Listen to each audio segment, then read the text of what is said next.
Bismillahirrahmanirrahim. Assalamu alaikum dear student. Today the date is 8th August 2020 and the day is Saturday. The diary of class 7, first diary mathematics exercise 9.1 question number 4 plus 5. Second English word sentences poem monsoon. Social studies word meaning chapter number 9. Science chapter number 5 question 5.3 part 1 plus 2. Now the first diary is English A words sentences unit number 11.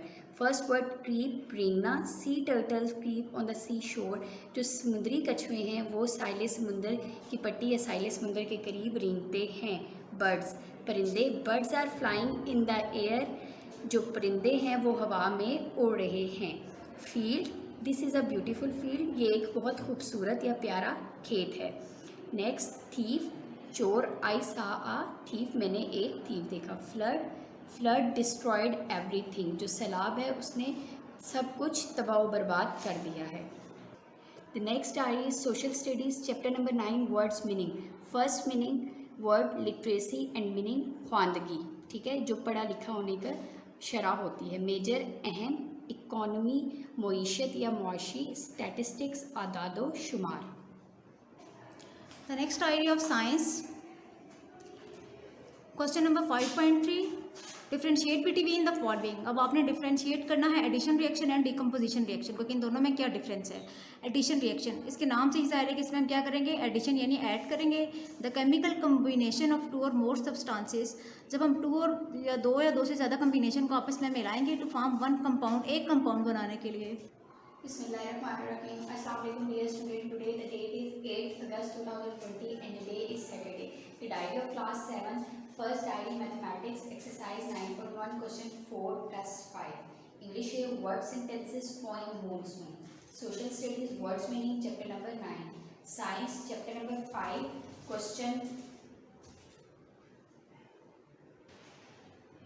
5.3 part 1 plus 2. Your first diary is English A words meaning word sentences. First word creep, sea turtles creep on sea shore. जो समुद्री कछुए हैं वो रेंगते हैं साहिल समुंदर के करीब या साहिल समुंदर की पट्टी पर। बर्ड्स परिंदे, birds are flying in the air, परिंदे हवा में उड़ रहे हैं। फील्ड खेत, this is a beautiful field, ये खूबसूरत खेत है।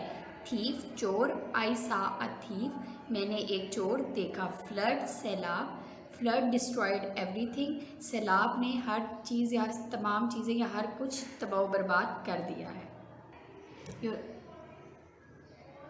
Your next diary is social study chapter number 9 words meaning. First word literacy ख्वानदगी, सेकेंड वर्ड मेजर अहम, इकॉनमी मईशत, स्टैटिस्टिक्स आदादो शुमार। The next idea of science chapter number 5 and question number is 5.3. The first question is differentiate between the following. आपने difference करना है addition reaction and decomposition reaction के दरमियान। The first is addition reaction. अब addition reaction के नाम से ही ज़ाहिर है कि इसमें आपने क्या करना है, ऐड करना है यानी जमा करना है। The chemical combination of two और मोर सब्सटेंसेस, कीमियाई कम्बिनेशन दो या दो से ज़्यादा मादों का टू फॉर्म वन कंपाउंड, एक कंपाउंड बनाने के लिए उसको हम क्या कहते हैं, एडिशन रिएक्शन। यानी कि जब हम किसी भी केमिकल कम्बिनेशन में दो एलिमेंट्स को कंबाइन करते हैं, ऐड करते हैं और उसके नतीजे में एक कंपाउंड बनता है तो उनको हम क्या कहते हैं, addition reaction.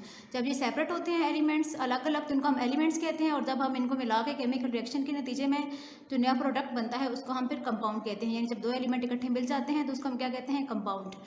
The next is decomposition reaction. A chemical reaction, वो chemical reaction during which a compound, जिसमें कोई भी compound separates up into two और मोर सिंपल सब्सटेंसेस, तब्दील हो जाता है दो या दो से ज़्यादा सादा मादों में, इस कॉल्ड डिकम्पोजिशन रिएक्शन, तो उसको हम कहते हैं डिकम्पोजिशन रिएक्शन। एडिशन रिएक्शन में हम दो को ऐड करके एक कंपाउंड बनाते हैं, जबकि डिकम्पोजिशन रिएक्शन में हम जो कंपाउंड होता है उसको हम स्प्लिट्स अप करते हैं। ठीक है, यहाँ पर अगर हम देखें तो CA3 दिया हुआ है। जब हमने इसका केमिकल रिएक्शन किया तो हम ये दोनों, इसमें जो दो तरह के हमारे पास क्या बन गए, कंपाउंड बने हैं। एक हमारे पास बना है कैल्शियम ऑक्साइड और दूसरा हमारे पास बना है कार्बन डाइऑक्साइड। ठीक है, यहाँ पर दो को ऐड करके एक कंपाउंड बना और जहाँ पर हमारे पास एक कंपाउंड था और उसको हमने सेपरेट जो है वो कर दिया केमिकल रिएक्शन के through. Next is balance chemical equation and unbalance chemical equation. Balanced chemical equation. The chemical equation वो केमिकल इक्वेशन इन विच जिसमें नंबर ऑफ एटम्स की तादाद ऑफ ईच एलिमेंट हर एलिमेंट के on both side of the equation के दोनों तरफ और इक्वल हो तो उसको हम कहते हैं balanced chemical equation. For example यहाँ पर हमारे पास कार्बन दिया हुआ, ये ऑक्सीजन है, ठीक है। अब यहाँ पर कार्बन के अगर आप नंबर ऑफ एटम्स देखें तो आपको कुछ भी लिखा हुआ नजर नहीं आ रहा, जहाँ पर कुछ नहीं होता इट्स मीन वहाँ पर 1 है नंबर ऑफ एटम, और यहाँ पर ऑक्सीजन के आपको 2 नजर आ रहे हैं, ठीक है। अगर हम ये रिएक्टेंट साइड और ये हमारे पास है प्रोडक्ट साइड, इसमें अगर हम देखें तो कार्बन का एक एलिमेंट है और यहाँ पर भी हमारे पास कार्बन का एक ही एलिमेंट है, और यहाँ पर ऑक्सीजन के 2 हैं और यहाँ पर भी ऑक्सीजन के 2 एलिमेंट है, सॉरी एटम्स है। इट्स मीन कि ये बैलेंस्ड केमिकल इक्वेशन है, क्योंकि इसमें रिएक्टेंट एंड प्रोडक्ट दोनों साइड पे जो नंबर ऑफ एटम्स हैं वो सेम है। Unbalanced chemical equation, the chemical equation in which the number of atoms वो केमिकल इक्वेशन जिसमें number of atoms of each element हर एलिमेंट के on both side of the equation के दोनों तरफ और नॉट इक्वल ना हो तो उसको हम कहते हैं unbalanced chemical equation. For example hydrogen and chlorine, यहाँ पर अगर आप देखें तो हाइड्रोजन के 2 नंबर ऑफ एटम्स हैं हमारे पास और क्लोरीन के भी 2 नंबर ऑफ एटम्स हैं, लेकिन ये रिएक्टेंट साइड है, ठीक है। और ये क्या है, प्रोडक्ट साइड। तो प्रोडक्ट साइड पे हमारे पास हाइड्रोजन का एक एटम है और क्लोरीन का भी एक है। इट्स मीन ये अनबैलेंस्ड है, बैलेंस नहीं है। बैलेंस उस सूरत में होती है जब हमारे पास इस साइड पे भी हाइड्रोजन के 2 एटम्स होते हैं और क्लोरीन के भी 2 होते हैं। अब यहाँ पर हाइड्रोजन के 2 हैं, क्लोरीन के भी 2, और यहाँ पर हाइड्रोजन का भी एक है और क्लोरीन का भी। इट्स मीन कि ये बैलेंस्ड केमिकल इक्वेशन नहीं है, ये अनबैलेंस्ड केमिकल इक्वेशन है। Your last diary is mathematics, unit number 9, areas and volumes. Today is your question number 4.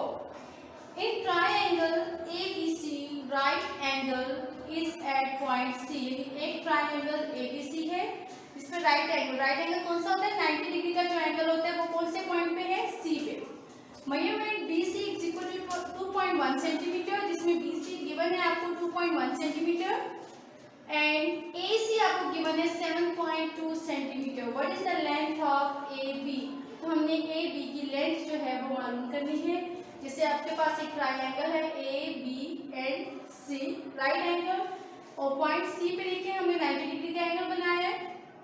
BC की मेजरमेंट्स आपको कितनी दी गई है, 2.1 सेंटीमीटर। AC आपको गिवन है 7.2 सेंटीमीटर। AB यानी आल्टीट्यूड जो है हमने वो मालूम करने है, वो हम सपोज करेंगे हमारे पास है x। सॉल्यूशन इसका, मेजरमेंट BC जो चीजें आपको गिवन है वो है 2.1 centimetre, measurement C is equal to 7.2 centimetre. AB हमने फाइंड करना है, let C be the length of the triangle, यानी ये हमारे पास length of the triangle C square is equal to A square plus B square.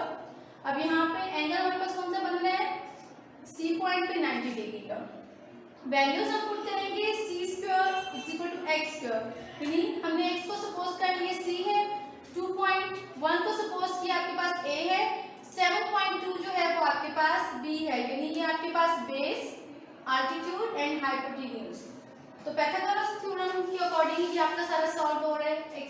C की जगह हमने x को पुट कर दिया, A की वैल्यू हमने कंसीडर की 2.1, हमने उसका स्क्वायर ले लिया, प्लस इसी तरह हमारे पास जो B की वैल्यू थी वो है 7.2, इसका हमने स्क्वायर ले लिया। x square is equal to 2.1 को 2.1 से मल्टीप्लाई करेंगे, तो ये रफ वर्क में आप चेक करें, 2.1 को हमने 2.1 से मल्टीप्लाई किया, 21 1 से 21 एंड 21 2 से 42, 1 2 प्लस 2 4 एंड 4। अच्छा यहाँ पे आप देखिए कि मल्टीप्लिकेशन में प्लस या माइनस में जब हम पॉइंट्स को सॉल्व करते हैं तो वो तो हमने ये प्रोसीजर हमारा होता है कि हमने पॉइंट के नीचे ही पॉइंट को मेंशन करना है और उसके अकॉर्डिंग हमें बाकी वैल्यूज अरेंज करनी है। लेकिन मल्टीप्लिकेशन में आप देखें कि पॉइंट के बाद जितने डिजिट्स होंगे दोनों वैल्यूज में, अब जैसे यहाँ पे 2.1 और 2.1 हमने 2 टाइम्स इसको किया है, तो पॉइंट के बाद इसकी भी एक वैल्यू है, पॉइंट के बाद इसकी भी एक वैल्यू है। हम पहले सिंपली इसको मल्टीप्लाई कर लेंगे, जो आंसर आएगा उसमें हमने राइट साइड से 2 डिजिट्स को स्किप करना है और फिर हमने पॉइंट मेंशन करना है।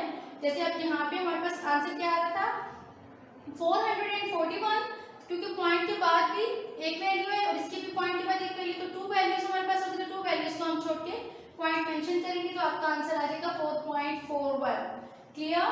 नेक्स्ट स्टेप में आपका है 7.2 को हमने 2 टाइम्स मल्टीप्लाई करना है, 72 जा क्या आ जाएगा आपके पास 144, 7 2 जा 14, 4 1 कैरी करेंगे, 7 7 जा 49, 49 प्लस 150, हम दोनों को ऐड कर लेंगे और यहाँ पे भी पॉइंट मेंशन करेगा, वही प्रोसीजर है कि यहाँ देखिए पॉइंट के बाद एक वैल्यू ये हो गई और एक ये होगी, 2 वैल्यूज है, 2 वैल्यूज के बाद हमने पॉइंट मेंशन किया, तो आपके पास इसका सोल्यूशन है 51.84 जो है आंसर आपके पास आएगा। स्क्वायर्स हमने इनके खत्म कर दिया। अब हम दोनों वैल्यूज हमारे पास ऐड हो रही हैं, तो एडिशन इन करेंगे 4.41। मैंने आपको बताया कि प्लस या माइनस से जब हम करते हैं तो पॉइंट के नीचे ही पॉइंट हमने मेंशन करना होता है। 4.41 हो गया। नेक्स्ट वैल्यू आपके पास 51.84 है, तो 51 पॉइंट के नीचे पॉइंट लगाएंगे 84। अब देखिए 5 के ऊपर कोई वैल्यू नहीं आ रही, लेकिन हम ये पॉइंट को पॉइंट के नीचे रखेंगे और इसी के अकॉर्डिंग आपकी वैल्यू अरेंज हो जाएगी। 4 + 1 5, 8 + 4 12, 2 1 कैरी किया, 6 and 5। आपका आंसर क्या आएगा 56.25। स्क्वायर कैंसिल करने के लिए क्या करेंगे, अंडर रूट लेंगे बोथ साइड पे, x का स्क्वायर जो है अंडर रूट से कैंसिल हो जाएगा। और मैंने आपको बताया कि आप इन एक्सरसाइजेस में आपकी वैल्यूज इतनी बड़ी आ रही है और इस लेवल पे आप अपना कैलकुलेटर यूज कर सकते हैं। तो अंडर रूट आपने कैलकुलेटर के थ्रू निकालना है, तो 56.25 का अंडर रूट आपके पास आ जाएगा 7.5 सेंटीमीटर, और ये हमारा आंसर है। अब हम अपना नेक्स्ट क्वेश्चन सॉल्व करेंगे। Question number 5। फिगर आपको गिवन है, इसको हमें प्रूफ करना है, यानी a² - x² = b² - y²। ये फिगर आपकी गिवन है। फिगर में देखिए आपके पास 2 ट्रायंगल्स यहाँ पे फॉर्म हो रही हैं। एक आपके पास हो रही है ACO और दूसरी ट्रायंगल फॉर्म हो रही है BCO। वैल्यूज इनकी गिवन है A, X and C, B, Y and C। तो हम 1 by 1 ट्रायंगल्स को सॉल्व करेंगे पाइथागोरस थ्योरम के थ्रू इसको होगा। फ्रॉम ACO अब हमने देखना है ट्रायंगल ACO में आपको कौन कौन सी वैल्यूज गिवन है। A, C and X है आपके पास। तो पाइथागोरस थ्योरम के तहत हम क्या करते हैं, आल्टीट्यूड आपके पास होता है then base plus hypotenuse is equal to base plus altitude. तो हाइपोटेन्यूज आपके पास क्या है a² is equal to c² plus x²। ये आपके पास आ गए। यहाँ c² इज इक्वल टू, अब आपने हमें क्या प्रूफ करना है, a² माइनस x² हमें प्रूफ करना है। तो प्लस x² है, c के साथ ये प्लस हो रहा है, जब इक्वल के इस तरफ आएगा तो a के साथ माइनस हो जाएगा। तो ये आपकी फर्स्ट इक्वेशन जो है, ये आपकी फर्स्ट साइड यानी लेफ्ट हैंड साइड जब प्रूव हो जाएगी, यहाँ पे आपके पास आंसर आ जाएगा c² is equal to a² minus x²। ये हमारा पॉइंट 1 हो जाएगा। अब हम ट्रायंगल BCO से सेकंड पॉइंट इसका निकालेंगे। इसकी वैल्यूज आपको गिवन है y, c and b। तो पाइथागोरस थ्योरम के तहत आपके पास क्या आ जाएगा b² is equal to c² plus y²। Prove हमने क्या करना है b² minus y²। It's mean c को हमने साइड पे करना है, तो प्लस y² है, इस साइड पर आएगा तो क्या हो जाएगा, ये b² के साथ माइनस हो जाएगा। तो आपके पास क्या आ जाएगा c² is equal to b² minus y²। तो 1 और ये आपके पास आ जाएगी इक्वेशन 2। अब फ्रॉम 1 and 2 हम इन दोनों की वैल्यूज पुट कर देंगे, तो क्या आ जाएगा a² minus x² is equal to b² minus y²। अब देखें हमें इस चीज को प्रूव करना था, तो ये हमारे पास यहाँ पे प्रूव हो चुका है। ये दोनों क्वेश्चंस आपका प्रैक्टिस वर्क है, आपने इन दोनों क्वेश्चंस की प्रैक्टिस करनी है अपने रफ रजिस्टर पर, और आज जितनी भी डायरीज आपको करवाई गई हैं वो आपने याद भी करनी है और आपका होमवर्क